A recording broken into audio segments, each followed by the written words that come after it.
पाक बहरिया की नवी अमन मशकों का बाकायदा आगाज हो गया। 60 से जायद ममालिक की बहरिया इन मशकों में शिरकत कर रही है। मशकों से कबल तमाम शरीक ममालिक के कौमी परचम फजा में बुलंद करके पुरवकार तकरीब का आगाज किया गया। मजीद बता रहे हैं डॉन न्यूज के नुमाइंदे सैयद वसीम। वसीम, क्या तफसीलात हैं तकरीब की?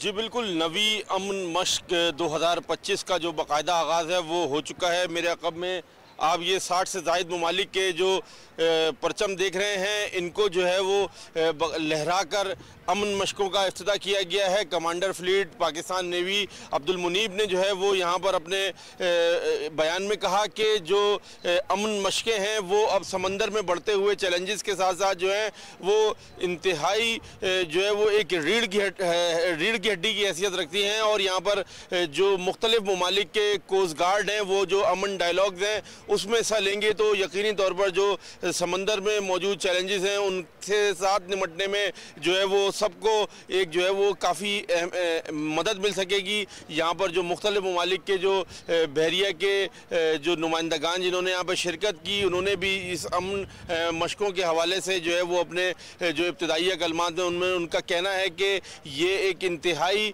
बेहतरीन मौका होता है कि जब जो समंदर की रखवाले हैं, जो समंदर की रखवाली करते हैं, उनको एक साथ जो है वो बैठकर आपस में गुफ्तगू करने का मौका मिलता है। मुख्तलिफ जो बहरी साजो सामान है वो एक्सरसाइज के लिए जो लाया गया है उनके बारे में आपस में जानने का मौका मिलता है। और ये जो अमन मशकें हैं वो काफ़ी अहमियत की हामिल हैं। जी वसीम, बहुत शुक्रिया इन तफसीलात के लिए।